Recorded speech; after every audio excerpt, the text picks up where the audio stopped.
नमस्कार मित्रों, भगवत चर्चा में एक बार फिर आप सबका स्वागत है। हम लोगों ने इस अध्याय में जाना है कि वासुदेवा सर्वम, यह जान लेना ज्ञान है और वासुदेवा सर्वम अनुभव कर लेना ही विज्ञान है। इसी ज्ञान विज्ञान को भगवान श्री कृष्ण इस 7वें अध्याय में अर्जुन को समझा रहे हैं। इसी संदर्भ में उन्होंने अपनी परा और अपरा सत्ता संबंधी दो बातें बताई। कहा एक सत्ता है अपरा, जो हमारी कर्मेंद्रियों और ज्ञानेंद्रियों की पहुंच में है, जो 8 प्रकार की है। चित्त जल पावक गगन मन बुद्धि और अहंकार, ये 8 तत्वों से बनी है। और एक परासत्ता जो अनुभव में नहीं आती है, सिर्फ उस ईश्वर के, उस वासुदेव, उस कृष्ण के कृपा के अलावा। इसके अलावा भगवान श्री कृष्ण ने बताया कि मुझे भजने वाले 4 प्रकार के होते हैं, जिज्ञासु, आर्थ, अर्थार्थी और भक्त। भक्त उनमें सबसे श्रेष्ठ है। अब वह बता रहे हैं कि बहुत सारे लोग हमको भजते हैं विभिन्न कारणों से, ये 4 कारणों से। लेकिन जो किसी कामना के वश भजते हैं, वो बहुत बार सिर्फ मेरे डायरेक्ट स्वरूप को नहीं भजते, इनडायरेक्ट रूप में भजते हैं। यानी उन शक्तियों को भजते हैं, उन देवताओं को भजते हैं जो मेरा ही स्वरूप है। ठीक वैसे ही जैसे कोई को काम अगर प्रधानमंत्री से बनना हो और वो ग्राम के मुखिया को ही अप्रोच करे, क्योंकि उसे मालूम है कि ग्राम के मुखिया कोई काम कर देगा। लेकिन अगर बड़ा काम होगा तो प्रधानमंत्री ही कर पाएगा या राष्ट्रपति ही कर पाएगा। तो उसी तरीके से अगर सर्वोच्च अनुभव पाना है, सर्वोच्च सत्ता पाना है, तो वासुदेव को ही भजना होगा, देवताओं को नहीं।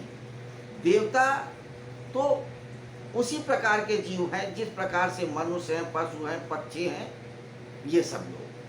इन देवताओं को कुछ विशिष्ट शक्तियां होती हैं जिससे कुछ कार्य कर लेते हैं। तो मनुष्य अक्सर अपनी इच्छाओं की पूर्ति के लिए इन देवताओं की शरण में चला जाता है। उनकी कुछ विधियां होती हैं, कुछ मंत्र होते हैं, कुछ प्रयोग होते हैं, उनको करके अपनी इच्छा की पूर्ति कर लेता है। इसी तरीके से कुछ और निचले योनि की, यानी मनुष्य से नीचे स्तर की शक्तियां, जैसे भूत हैं, प्रेत हैं, किन्नर, पिशाच हैं, इन सब के पास भी कुछ शक्तियां होती हैं। इनकी उपासना करके भी कुछ भौतिकता या प्रकृति संबंधी सुखों को पाया जा सकता है। तो कुछ जीव मनुष्य से ऊपर की श्रेणी में हैं और कुछ मनुष्य की नीचे की श्रेणी है। उनमें हैं जिनके पास कुछ विशिष्ट शक्तियां होती हैं, जिनसे कार्य करा के अपना मनोरथ पूरा करने की कुछ विधियां मनुष्य ने विकसित कर रखी है।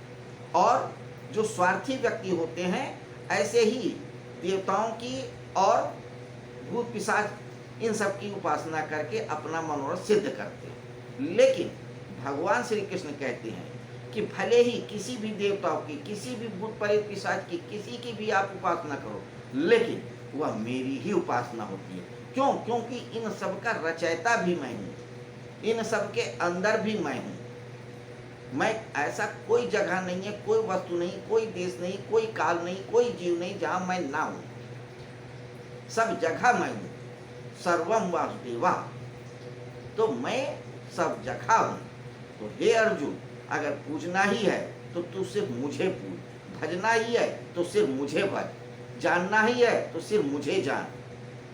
क्योंकि मुझे जान लेगा तो सब कुछ जान लेगा, मुझे पा लेगा तो सब कुछ पा लेगा। इसलिए तू किसी अन्य देवता, किसी अन्य शक्ति के ऊपर भरोसा मत कर, सिर्फ मुझ पे और मुझ पे भरोसा कर।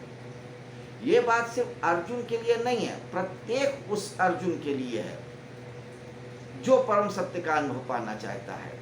तो भगवान श्री कृष्ण जितने भी रास्ते हैं उन सब के बारे में बता रहे हैं। उन रास्तों में क्या व्यवधान है, क्या समस्याएं हैं, क्या कठिनाइयां, वे भी बताते चल रहे हैं। और अगर एक बार श्रद्धा से कोई कृष्ण के या वासुदेव की शरण में आ जाता है तो फिर सारा कार्य वासुदेव का, उस कृष्ण का, उस चेतना का होता है।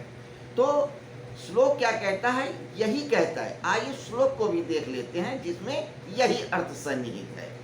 श्लोक क्या कहता है? यो यो याम याम तनु भक्ता श्रद्धाचित मिच्छति तस् तस्याचलाम श्रद्धाम तामे विधाम्याम।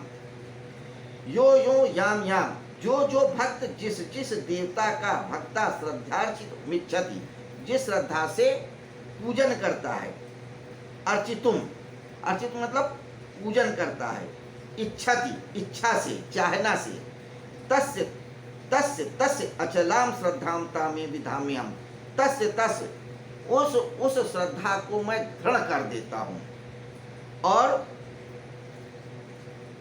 उनको वही दिलाता हूँ जो उनकी चाहना होती है। तो कृष्ण यही कहते हैं, यो यो याम याम तनु भक्ता, जो भक्त जिस जिस जिस जिस प्रकार से जिस देवता का भजन करता है, पूजन करता है, अर्चन करता है और जिस कामना से करता है, मैं उस कामना को, उसी बात को दृढ़ कर देता हूँ, उसकी उसी इच्छा को और दृढ़ करता है। ठीक है, तुझे अगर इस देवता से अपनी इच्छा की पूर्ति कराना तो तू उसी से करा, लेकिन ये जान ले कि वो इच्छा मेरे ही द्वारा पूर्ति होती है, क्योंकि उस देवता के पास भी जो शक्ति है वो मेरी ही शक्ति है। मैं मना नहीं करता हूँ, इसलिए नहीं मना करता हूँ, चाहे वो उस देवता को पूज चाहे इस देवता को पूज, यानी कि मुझे कोई फर्क नहीं है। फर्क सिर्फ इस बात का है कि तुम वो जो रूप है उसके पास शक्तियाँ सीमित है और मेरे वासुदेव रूप में शक्तियाँ असीमित है। तो सीमित शक्ति वाला सीमित ही इच्छा की पूर्ति करेगा, वो असीमित शक्तियों वाला असीमित इच्छा की पूर्ति कर देगा। तो तुम जाओ, बेशक जाओ किसी देवता की शरण में, किसी गुरु की शरण में, सांसारिक गुरु की शरण में, किसी शक्ति के शरण में, लेकिन वहां पे सिर्फ उतनी ही कामनाओं, उतनी ही इच्छाओं की पूर्ति होगी जितनी उनकी शक्ति होगी, क्योंकि उनके पास जो शक्ति है, उन देवताओं के पास, उन शक्तियों के पास, चाहे भूत प्रेत पिशाच किन्नर कोई भी हो, वो मेरे द्वारा दी गई है, लिमिटेड है। तो उनकी इच्छा भी उतने ही परसेंटेज में पूरी होगी। लेकिन तू अगर वासुदेव रूप में मेरे रूप को भजता है तो मेरी शक्तियां असीम है, क्योंकि मैं सर्वज्ञ हूं, सर्व जगह हूं, सारी क्षमताओं से युक्त हूं, इसलिए तू मेरे पास आएगा तो तेरी सभी इच्छाएं भी पूर्ण होंगी, सारी कामनाएं पूर्ण होंगी, सब कुछ तू जानेगा, चाहे वो ज्ञान हो और चाहे विज्ञान हो। और वैसे भी कहते हैं एक साधे सब सधे, सब साधे सब जाए, तो क्यों ना हम उसी को साधें जिसके पास सब कुछ हो, जो सर्वस्व हो, जो वासुदेव हो, जो ईश्वर हो, जो परम सत्ता स्वयं हो, जो अपरा और परासत्ता दोनों का स्वामी हो, उसी को भजे। तो मित्रों, ये थी 7वें अध्याय के 21वें श्लोक पे एक छोटी सी चर्चा। अब सिर्फ यही कहूँगा, रोज की तरह से फिर दोहराऊंगा, इस श्लोक को आप लोग अगर पसंद आता है, इसकी व्याख्या, इस श्लोक को जो कहा गया है, तो आप उसका मनन करें, चिंतन करें और जीवन में उतारने की कोशिश करें, ताकि जो ईश्वर, जो सत्य, जो भगवान, जो कृष्ण रसो वैसा है, रस है वैसा ही है, वह रस आपके जीवन में खुले और आप एक उस चेतना को स्पर्श करने वाले जीव बने, जिसको कि पाने की, जानने की इच्छा सब जीवों की होती है, और उस जगह को पहुँचे जहाँ से पहुँच के लौटना नहीं होता है। तो मित्रों, कल फिर हम मिलेंगे एक नए श्लोक के साथ, नए तरीके से चर्चा करते हुए। तब तक के लिए आज्ञा चाहूँगा। नमस्कार, शुभ रात्रि।